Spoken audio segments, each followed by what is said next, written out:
이슈 분석 시간입니다. 문재인 대통령은 어제 평양에서 숨가쁜 하루를 보냈습니다. 이틀째인 오늘은 일정은 추가 회담에 공동 기자회견까지 예정돼 있습니다. 이와 관련해 자세한 이야기 나눠보는 시간 갖겠습니다. 진희관 인제대 통일학부 교수와 함께합니다. 교수님 어서 오십시오. 네, 안녕하십니까. 네. 문재인 대통령 평양에 도착한 이후에 쉴 틈 없이 김정은 국무위원장과의 일정을 지금 소화하고 있습니다. 회담에 예술 공연 관람 또 환영 만찬까지 숨가쁜 하루였는데 어제 가장 인상 깊었던 장면 어떤 것으로 지금 보고 계십니까? 네, 여러 가지 인상 깊었던 장면이 있을 텐데요. 저 개인적으로는 김정은 위원장이 지난 4.27 판문점 선언에서도 그런 모습을 좀 보였습니다만은 북한의 어떤 준비라든가 시설이 좀 불비해서 미흡해서 그런 점이 누가되지 않겠나 그런 점과 아울러서 또 지난 판문각 깜짝 정상회담 때 저녁 식사를 대접하지 못한 부분에 대해서 네네. 안타깝게 생각했는데 이번에 잘 모시게 되었다는 그런 이야기들 이런 걸 보면은 이건 어떤 비즈니스적인 만남이 아니라 네. 이미 신뢰가 쌓여져 있는 그런 정상 간의 만남을 이번에 우리가 또 볼 수 있는 게 아니냐 그런 점에서 가장 인상적이었다고 볼 수가 있고요. 그리고 또 조금 더 말씀드리면 처음으로 중앙당사 즉 노동당 중앙당사에서 정상회담이 열렸습니다. 그걸 보면 이제 북한이 당 중심의 체제가 어느 정도 안정화 단계에 접어들었다는 것을 또 볼 수 있는 그런 특징을 보였다. 그런 점에서도 좀 인상적이었다고 생각이 됩니다. 알겠습니다. 두 정상은 먼저 회담 얘기를 좀 해보겠는데 2시간 정도 가진 걸로 알고 있습니다. 우리 네. 측에서는 정의용 실장, 또 서훈 국정원장, 북측은 김여정 제1부부장과 김영철 통전부장이 함께 배석을 한 상황이었는데 공개된 내용은 일단 모두 발언이지만 회담의 좀 방향성을 또 참석자들의 면면을 봤을 때 좀 보여줬다고 보여지시는데 어떻게 좀 해석을 하고 계십니까?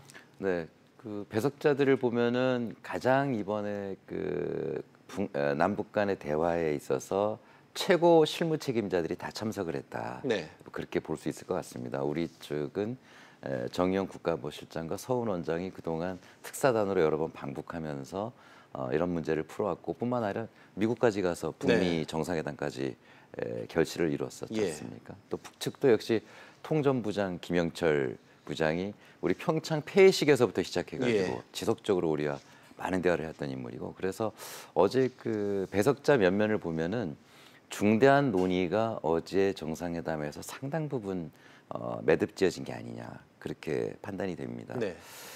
그리고 또 김정은 위원장이 모두 발언이 이제 공개가 됐습니다만 조미 회담 즉 북미 회담에 우리 문재인 대통령께서 많은 기여를 해주셨고 불씨를 살렸다 이런 이야기를 했지 않습니까? 그 이야기는 지난 문재인 대통령에 대한 어떤 감사 인사와 아울러서 이번 남북 정상회담 역시 미국에게 우리 한국 정부가 이런 중재자 역할을 많이 좀 해달라는 기대 아울러서 미국에게 또 던지는 메시지 북한은 여전히 미국과 관계를 개선하고 싶다 이런 메시지도 강하게 전달한 그런 분위기를 읽을 수 있지 않을까 생각이 됩니다. 알겠습니다. 또 경제협력도 중요한 분야인데 이재용 삼성전자 부회장 등 경제인 17명이 북한 경제정책 실세라고 부르는 리용남 북한 내각부총리를 따로 만난 것으로 알려졌습니다. 남북 협력 방안을 당연히 논의했을 것 같은데 남북 경협은 또 얼마나 진전될지 주목되는 부분이겠죠? 네, 그렇습니다. 지금은 유엔 제재가 있고요. 그리고 미국의 독자 제재가 있어서 남북 경협이 본격화되기는 분명히 어려운 한계가 있습니다. 그러나 이미 우리가 알고 있듯이 북한도 그렇고요. 미국도 몇 번 그런 걸 밝힌 적이 있습니다만 김정은 위원장은 어쨌든 트럼프 대통령 임기 이내에 비핵화를 하겠다. 또 미국의 존 볼튼 보좌관 같은 경우에는 1년 안에 하겠다고 문 대통령께 얘기했다. 이런 얘기가 있습니다. 그렇다면 머지않은 장래에 제재가 해제될 가능성이 있다라고 본다면 지금 우리 기업인들의 북한 방문은 매우 시의적절했다. 즉 준비를 해나가는 그런 시작을 알리는 그런 의미 있는 방문이다라고 볼 수가 있고요. 그리고 아마 우리 기업은 그럴 겁니다. 북한이 원하는 거는 개발 협력 투자를 원하고 있을 것이고 우리 기업은 북한이라는 넓은 시장 우리 상품을 판매할 수 있는 시장 북한이 과거와는 다르게 지금 구매력이 있는 그런 상황으로 바뀌고 있거든요. 그런 어떤 상호에 약간 시각 차이가 있겠습니다만 이번 내각 부총리와의 우리 4대 경제인들 간의 만남은 서로의 어떤 그 분위기를 파악하고 이견을 조율하는 그런 중요한 계기고 또 이런 것들이 전 세계에 알려진 거 아니겠습니까? 예. 즉 우리나라 기업의 앞으로의 어떤 성장 가능성에 대한 이미지 제고에도 상당히 기여하는 뭐 그런 계기도 될 수 있었다고 생각이 됩니다. 경협과 관련한 그 실체를 눈으로 직접 확인하는 계기가 좀 구체적인 가늠자 역할을 했던 시기가 아닐까 싶고요. 하지만 남북 경협이나 대북 투자가 본격화되기 위해서는 교수님 말씀처럼 넘어야 할 산들이 좀 적지가 않습니다. 만약 이런 대내외 장애물이 제거됐을 경우, 경협이 본격화될 경우 남북 간에 발생할 경제적 또 사회적 이익도 만만치 않을 것 같은데 어떻게 보십니까? 아마 대단할 거라고 생각이 됩니다. 왜냐하면은 지금 당장 남북이 합의한 정상 간에 합의한 내용만 보더라도 동해선, 경의선 연결과 현대화를 얘기를 했고요. 네. 철도 도로의 연결과 현대화 작업은 상당한 어떤 그 기간도 물론 소요되겠지만 많은 인력이 투입되는 예. 그런 사업이거든요. 물론 이제 비용에 대한 얘기들도 지금 있긴 있습니다만 비용이라는 게 투자만 하고 뺄 수 없는 건 아니거든요. 더하기 빼기가 분명히 있기 마련인데 그리고 이 철도 도로가 연결될 경우에는 지금 러시아의 가스를 연결하는 문제까지 같이 그 가스는 철도 도로를 따라가게 돼 있거든요. 네. 이렇게 될 경우에만 하더라도 상당한 우리 어떤 실업 문제를 해결하는 상당한 어떤 이익을 가져다 줄 거라고 보여지고 또 이런 물류 문제가 발생하면 바로 그 철도 도로를 연결해서 우리가 시베리아와 유럽으로도 갈 수가 있고 뿐만 아니라 작게는 북한에 있는 여러 가지 지하 자원을 서로 왕래를 한다든가 이런 이익도 발생할 수 있겠죠. 뿐만 아니라 또 뭐 여러 가지가 있을 겁니다. 그래서 유형, 무형의 여러 가지 이익들이 분명히 존재할 것이다. 그래서 대체로 경제학자들이 볼 때는 남북 관계가 개선될 경우에는 한국은 새로운 경제 동력을 얻을 가능성이 매우 높다. 네. 그렇게 평가하는 데는 일리가 있다고 생각이 됩니다. 알겠습니다. 뭐 당장 오늘 심화적인 그 2차 회담 결과에 따라 오후에 합의 내용을 발표할 수도 있고 또 아니면 계속 회담을 이어갈지 자세히 좀 지켜는 봐야 될 것 같습니다만 어떤 합의가 좀 빨리 이루어질 수 있을지 좀 가늠을 할 수 좀 있을까요? 예, 크게 이번에 그 의제가 세 가지라고 얘기를 했는데요. 남북 관계 개선 문제, 비핵화 문제, 그리고 군사적 긴장 완화 문제 세 가지인데 우선 가장 핫 이슈는 역시 비핵화 아니겠습니까? 네.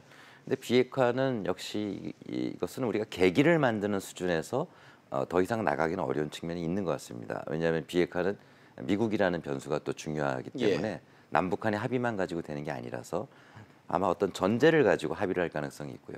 그다음 경제 문제는 방금 말씀드렸듯이 유엔 제재와 미국 제재 국면에서 준비 단계라고 볼 수가 있고 그렇다면은 우리가 할 수 있는 것은 군사적 긴장 완화 그리고 인도주의적인 문제에 포인트가 좀 있을 수 있다.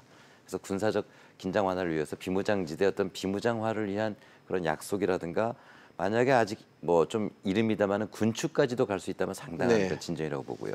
또 인도주의적인 측면에서는 역시 추석을 앞두고 우리 이산 가족들의 상봉을 좀 상시화 또는 뭐 전면화할 수 있는 뭐 그런 어떤 획기적인 그런 통 큰 어떤 결단들이 나올 수 있으면 참 좋겠다는 그런 기대를 해봅니다. 알겠습니다.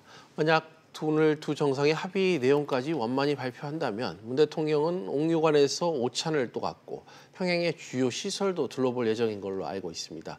뭐 여기도 좀 눈에 띄는 소식인 것 같은데 시설들 주로 어떤 것들을 보게 될까요?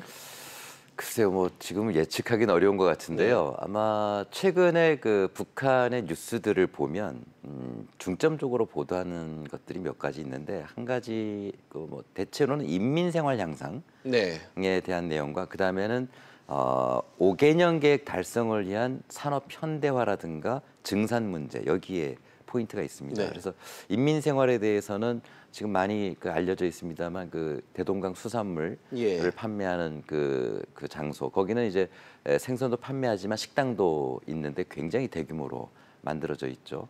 그리고 최근 북한이 평양 시내도 그렇습니다만 매기 양어 양식에 굉장히 많은 관심을 기울이고 있습니다. 그래서 수산사업소 같은 데를 방문할 가능성 그런 것들도 점쳐지고요.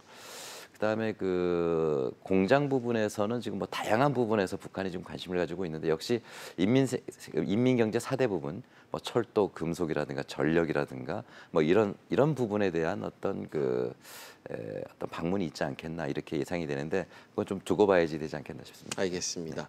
평양 시민들이 자주 가는 식당에서 환송 만찬을 할 가능성도 있다고 합니다. 문 대통령이 평양 주민들과 인사도 어제 좀 나누고 하는 모습을 보였는데 오늘도 좀 이런 모습이 연출이 될까요? 예, 우리 정부가 또 요청을 해놨다고 하는데 네. 예, 북에서 손님 모셔놓고 안 들어주면 그것도 이상하지 않겠습니까? 네. 근데 다만 모르겠습니다. 북한 주민들하고 자연스럽게 어울린다고 할 때 여전히 북한 주민들이 그렇게 자연스럽게 어울릴 수 있을지 물론 지금 최근에 북한이 많이 달라진 건 사실입니다만 예. 한국의 대통령을 모셔놓고 어떤 그 평범한 사람들이 이렇게 쉽게 자연스럽게 할 수 있을지 어려움이 있을 것 같습니다만 그러나 저희가 잘 알지 못하는 저희가 좀 겪어보지 못한 그런 새로운 장소에서의 어떤 대통령의 그런 퍼포먼스가 있지 않을까 그런 점은 좀 기대해 볼 수 있을 것 같습니다. 알겠습니다. 마지막으로 전 세계의 관심이 이제 평양에 쏠려 있습니다. 누구보다도 트럼프 미국 대통령이 평양 이 남북 정상회담을 좀 유심히 지켜볼 것 같은데 어떻습니까? 그렇습니다. 지금 우선 얼마 전에 저희 특사단 방북 이후에 김정은 위원장의 친서가 북한으로 가면서 예. 제2차 북미 회담에 대한 가능성이 지금 얘기되고 있지 않습니까?